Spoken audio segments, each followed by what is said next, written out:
مسرور Sughra, assistant professor CM college Darbhanga, شعبہ اردو۔ آج ہم جس موضوع پہ گفتگو کریں گے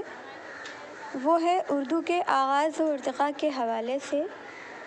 ڈاکٹر مسعود حسین خاں کا نظریہ۔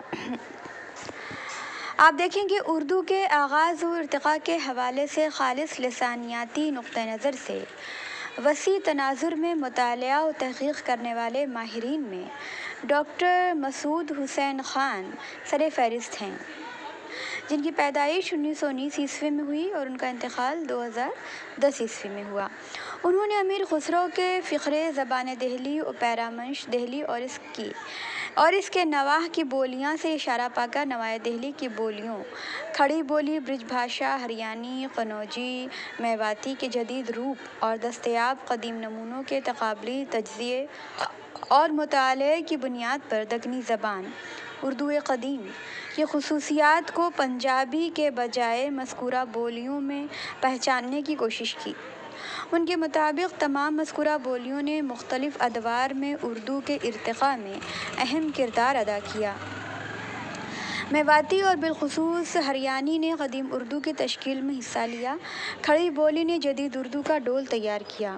برج بھاشا نے اردو کا معیاری لب و لہجہ متعین کرنے میں مدد دی۔ اس حوالے سے ان کی پہلی لسانیاتی تصنیف مقدمہ تاریخ زبان اردو مطبوعہ 1948 عیسوی میں ان کے بیانات درج ذیل ہیں۔ وہ کہتے ہیں کہ قدیم اردو کی تشکیل براہ راست ہریانی کے زیر اثر ہوئی۔ اس پر رفتہ رفتہ کھڑی بولی کے اثرات پڑتے ہیں اور جب 15ویں صدی میں آگرہ دارالسلطنت بن جاتا ہے اور کرشن بھکتی کی تحریک کے ساتھ برج بھاشا مقبول عام ہو جاتی ہے تو سلاطین دہلی کے عہد کی تشکیل شدہ زبان کی نوک پلک برجی محاورے کے ذریعے درست ہوتی ہے۔ قدیم اردو جمنا پار کی ہریانی بولی سے قریب تر ہے۔ جدید اردو اپنی صرف و نحو کے اعتبار سے مراد آباد اور بجنور کے اضلاع کی بولی سے قریب تر ہے۔ برج بھاشا نے بعد کو اردو کا معیاری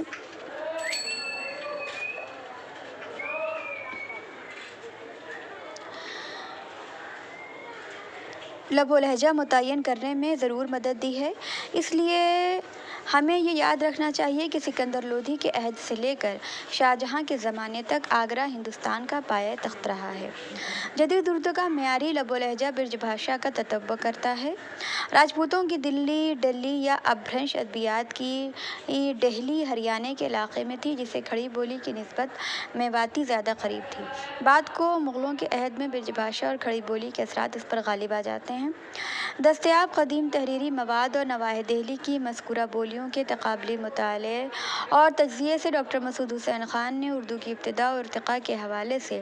اپنے لسانی نظریے کی تشکیل اس طرح کی کہ دو آبا، مغربی یوپی اور جمنا پار کا علاقہ، یعنی دہلی اردو زبان کی جائے پیدائش اور زبان دہلی و پیرامنش اس کی ماخذ قرار پائی۔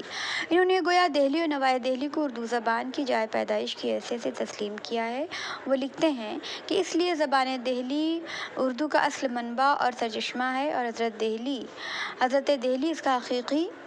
منشا۔ مزید لکھتے ہیں کہ زبان کا مولد و منشا امیر خسرو کی حضرت دہلی اور اس کے نواح کی بولیاں ہیں۔ قدیم اردو کی وہ تمام خصوصیات جنہیں مرہٹی، پنجابی یا برج بھاشا سے منسوب کیا جاتا رہا ہے، اس تجربے کے بعد یہ ثابت ہو جاتا ہے کہ ان کا تعلق دہلی کے نواح کی دو بولیوں کھڑی بولی اور ہریانی سے ہے۔ قدیم اردو کی بعض شکلوں کا تعلق مشرقی راجستھان کی بولی میواتی سے بھی ہے، جو مہرولی اور قطب تک پھیلی ہوئی ہے۔ درج بالا قوس سے بلا شبہ اس امر کی وضاحت ملتی ہے کہ اردو کے آغاز کے سلسلے میں ڈاکٹر مسعود حسین خاں نے دہلی اور نواح دہلی کی تمام بولیوں میں ہریانی اور کھڑی بولی کو سب سے زیادہ اہمیت دی ہے۔ یہاں دلچسپ اور قابل توجہ ڈاکٹر مسعود حسین خاں کے لسانی فکر کا وہ تدریجی تغیر ہے جو اردو زبان کے آغاز و ارتقاء میں ہریانی اور کھڑی بولی کی زمانہ وار پر اثر لسانی اہمیت جتانے میں اجاگر ہوا ہے۔ ابتداءً انہوں نے اپنی تصنیف مقدمہ تاریخ زبان اردو میں قدیم اردو کو براہ راست ہریانی سے تشکیل پذیر بتایا ہے، جس پر رفتہ رفتہ کھڑی بولی کے اثرات پڑتے ہیں۔ مقدمہ تاریخ زبان اردو کے چوتھے ایڈیشن مطبوعہ 1970 عیسوی کے مطابق قدیم اردو جمنا پار کی ہریانی بولی سے قریب تر ہے۔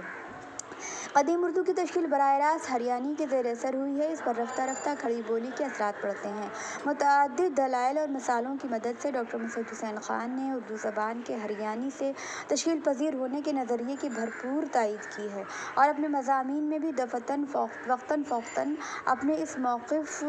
موقف کا اعادہ کرتے رہے ہیں۔ مثال کے طور پر ان کا مضمون رسالہ کرنٹ ٹرینڈز ان لنگوسٹکس کی جلد پنجم میں بعنوان اردو شائع ہوا، جس میں وہ لکھتے ہیں کہ old Urdu is based on the Haryani dialect of Delhi whereas modern Urdu is standardized on another Delhi dialect. مقدمہ تاریخ زبان اردو ایسے تنقیدی اور تجزیاتی مباحث کا مجموعہ ہے جن کے تحت بالخصوص پروفیسر حافظ محمود شیرانی کے لسانی نظریے پنجاب اردو زبان کا مولد کی دلائل کے ساتھ تردید کی گئی ہے اور متعدد مثالوں سے یہ ثابت کیا گیا ہے کہ قدیم اردو اور دکنی کی جو خصوصیات پروفیسر حافظ محمود شیرانی پنجابی سے منسوب کرتے ہیں وہ ہریانی میں بھی پائی جاتی ہیں۔ ان کے مطابق قدیم اردو اور دکنی کا پنجابی پن اس کا ہریانی پن ہے۔ ڈاکٹر مظہر محمود شیرانی نے اپنی تصنیف حافظ محمود شیرانی اور ان کی علمی و ادبی خدمات جلد اول میں اپنی علمی تجزیاتی مہارت کے بل پر پنجابی، دکنی، ہریانی، برج بھاشا اور نواح دہلی کی دیگر مقامی زبانوں کے ساتھ اردو کے تعلق کے حوالے سے ڈاکٹر مسعود حسین خان کی اس تحقیق کا رد ان الفاظ میں کیا ہے کہ مسلمان مغربی پنجاب سے جو بولی لے کر آگے بڑھتے ہیں وہ راجستھانی اور پہاڑی بولیوں کا یہ تعلق منقطع کر دیتی ہے اور اس نئی بولی کے ہریانہ کی مروجہ راجستھانی پر اثر انداز ہونے کے نتیجے میں جو بولی ظہور میں آتی ہے وہ ہریانی ہے۔ اس بنا پر ہریانی کو مسلمانوں سے پہلے کے دور میں تلاش کرنا من قبیل محالات ہے،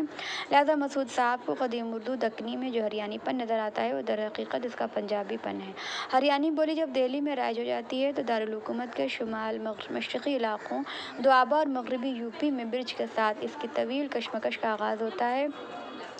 اس کا حتمی نتیجہ یہ نکلتا ہے کہ گو برج آنے والی صدیوں میں ادبی حیثیت سے فائق رہتی ہے، تاہم بول چال کی حیثیت سے مسلمانوں کی آوردہ الف بولی کامیاب ہوتی ہے اور کھڑی کے نام سے موسوم کی جاتی ہے۔ گو اس طرح ہم یہ کلیات اخذ کرتے ہیں: قدیم پنجابی پلس مسلمان فاتحین کی زبان مسلمان پنجابی 11ویں 12ویں صدی عیسوی۔ لیکن اس طرح سے کئی مرحلے ہیں، یعنی اردو کی بنیاد قدیم پنجابی پر ہے، اس کے ارتقاء کی پہلی منزل ہریانی ہے اور دوسری منزل کھڑی نئی زبان کی تعمیر میں جو دیسی زبانیں کام آئیں وہ بترتیب زمانی پنجابی، راجستھانی اور برج ہیں، کیونکہ ہریانی اور کھڑی تو خود اردو کی مختلف شکلیں ہیں۔ ڈاکٹر محی الدین قادری زور کے مطابق مقدمہ تاریخ زبان اردو میں ڈاکٹر مسعود حسین خان سے اہم فروگزاشت یہ ہوئی کہ انہوں نے موجودہ پنجابی اور موجودہ ہریانی کا مقابلہ قدیم دکنی سے کر کے نتائج اخذ کیے۔ حالانکہ جس وقت پنجاب میں اردو کا ارتقاء عمل میں آیا اس وقت ہریانی اور کھڑی بولی تو کجا خود برج بھاشا بھی ایک جداگانہ زبان کی حیثیت سے عالم وجود میں نہیں آئی تھی۔ گویا اردو کی وجود پانے کے بعد ہی ہریانی زبان کی پیدائش عمل میں آئی، لہذا قدیم دکنی اردو اور ہریانی زبان میں بعض لسانی اشتراک سے یہ نتیجہ اخذ نہیں کیا جا سکتا کہ اردو ہریانی سے بنی، بلکہ اس کا سبب یہ ہے کہ اردو اور ہریانی دونوں کا سرچشمہ ایک ہی تھا۔ مزید برآں پوری کتاب میں اس امر کی کوشش کی گئی ہے کہ پنجابی سے توجہ ہٹا کر ہریانی کو آگے بڑھایا جائے اور کچھ اس انداز میں کتاب لکھی گئی ہے کہ پنجابی واقعی پس منظر میں چلی جاتی ہے۔ اپنے مضمون اردو کی ابتدا میں وہ مقدمہ تاریخ زبان اردو کی بابت ڈاکٹر محی الدین قادری زور لکھتے ہیں کہ ڈاکٹر مسعود حسین خان کی پوری کتاب ایسے گنجلک اور مبہم متضاد بیانات سے معمور ہو گئی ہے کہ ان پر ایک سرسری تبصرے کے لیے بھی کافی وقت اور فرصت درکار ہے۔ اس میں کوئی شک نہیں کہ یہ کتاب محنت اور تلاش و جستجو سے لکھی گئی ہے، لیکن محض زول بلاک کی صنعت پر ایک پورا نظریہ قائم کرنے اور پنجاب میں آغاز اردو کے نظریے کو غلط ثابت کرنے میں اپنی ساری قابلیت وقف کر دی ہے۔ یہاں یہ امر قابل توجہ ہے کہ ڈاکٹر مسعود حسین خان کا ہریانی کو اردو کا اصل سرچشمہ قرار دینا ان کا اپنا خیال نہیں بلکہ 15 سال ماقبل یعنی 1930 عیسوی میں زول بلاک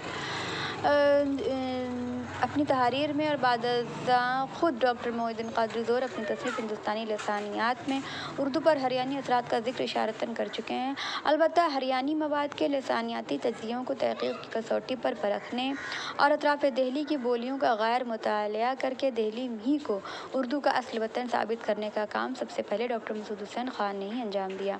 ہریانی کو اردو زبان کا ماخذ و منبع قرار دینے سے متعلق ڈاکٹر مسعود حسین خان کے خیالات 1987 عیسوی سے پہلے کے ہیں۔ مقدمہ تاریخ زبان اردو کے 7ویں ایڈیشن میں انہوں نے نئی معلومات کی بنا پر اپنے ذریعے میں بعض اضافے اور ترمیمات کی ہیں اور کتاب کا تیسرا باب اثر نو لکھا ہے۔ اس نئے ایڈیشن میں انہوں نے میواتی اور برج بھاشا کو اردو کے آغاز اور ارتقاء کے عمل سے قطعاً خارج کر دیا ہے۔ یہی وجہ ہے کہ آخری باب میں وہ ہریانی اور کھڑی بولی تک محدود رہے ہیں۔ اس طرح ان کے نئے اور نظر ثانی شدہ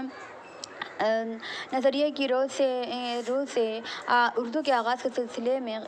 مقدم اہمیت ہریانی کے بجائے کھڑی بولی کو حاصل ہو گئی۔ مقدمہ تاریخ زبان اردو کے 7ویں ایڈیشن کے مطابق قدیم اردو کھڑی بولی اور جمنا پار کی ہریانی سے قریب تر ہے۔ قدیم اردو کی تشکیل براہ راست دوآبا کی کھڑی اور جمنا پار کی ہریانی کے زیر اثر ہوتی ہوئی ہے، اور جب 16ویں صدی میں آگرہ دارالسلطنت بن جاتا ہے اور کرشن بھکتی کی تحریک کے ساتھ برج بھاشا عام مقبول زبان ہو جاتی ہے، تو سلاطین دہلی کے عہد کی تشکیل شدہ زبان کی نوک پلک پر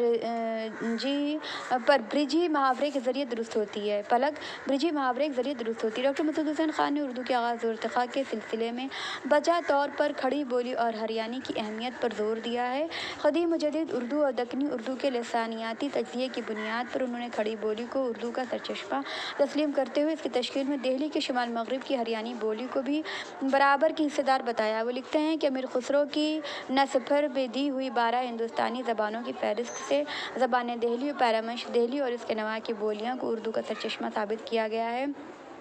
اس طرح کھڑی بولی کے ساتھ ہریانی بھی اس میں برابر کی شریک ہو گئی۔ اردو کی تشکیل میں کھڑی بولی اور ہریانی کو برابر کی حصہ دار ٹھہرانے کے باوجود ڈاکٹر مسعود حسین خان نے کھڑی بولی ہی کو اردو کے اساس قرار دیتے ہوئے لکھتے ہیں کہ اردو کے ڈانڈے آج بھی گیت تا غزل پھیلے ہوئے ہیں، لیکن کھڑی بولی پر اس کی اساس کا ہونا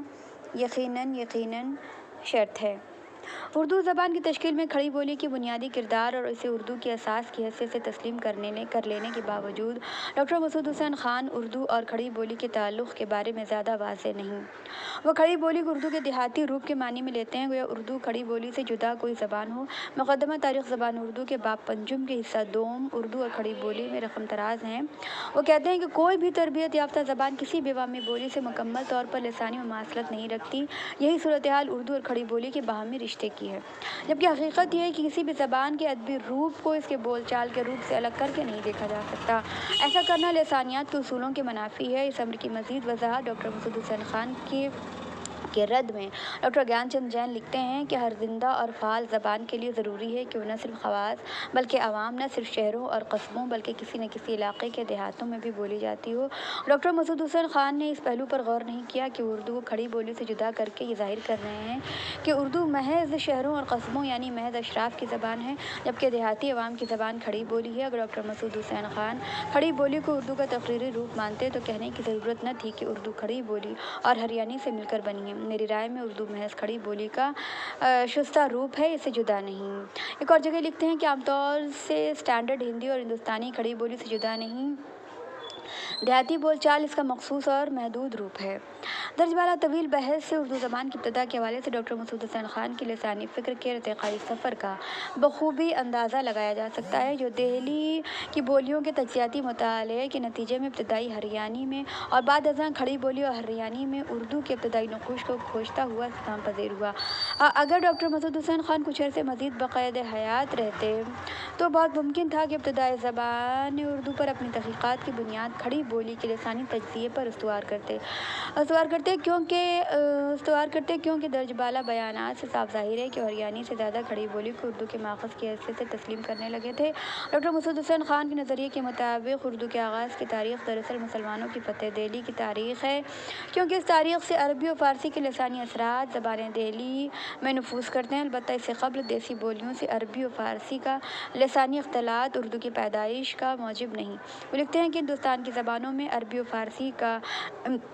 فارسی سے الفاظ کا داخلہ ہی اردو کی تخلیق کی ضمانت نہیں کرتا، بلکہ جب یہ لسانی اثرات زبان دہلی میں نفوذ کرتے ہیں تب اردو کا پہلا حوالہ تیار ہوتا ہے، اور یہ ہوتا ہے مسلمانوں کی فتح دہلی کے بعد۔ چنانچہ 12ویں صدی عیسوی کے آخر میں اردو کا خمیر عربی و فارسی کے عناصر سے مل کر کھڑی بولی سے تیار ہوتا ہے، اور امیر خسرو کے ہاں پہلی بار اس کا ادبی اظہار ملتا ہے۔ بعد ازاں یہی زبان ہریانی ناصر کی شمولیت کے ساتھ علاؤالدین خلجی اور اس کے لشکر کے ہمراہ 1294 عیسوی میں دکن پہنچتی ہے، اور 1327 عیسوی میں جب محمد تغلق اپنا پایہ تخت دہلی سے دولت آباد منتقل کرتا ہے، دکن میں اس کے پاؤں پوری طرح جم جاتے ہیں۔ میرا خیال ہے کہ آپ بہتر طور پر سمجھ گئی ہوں۔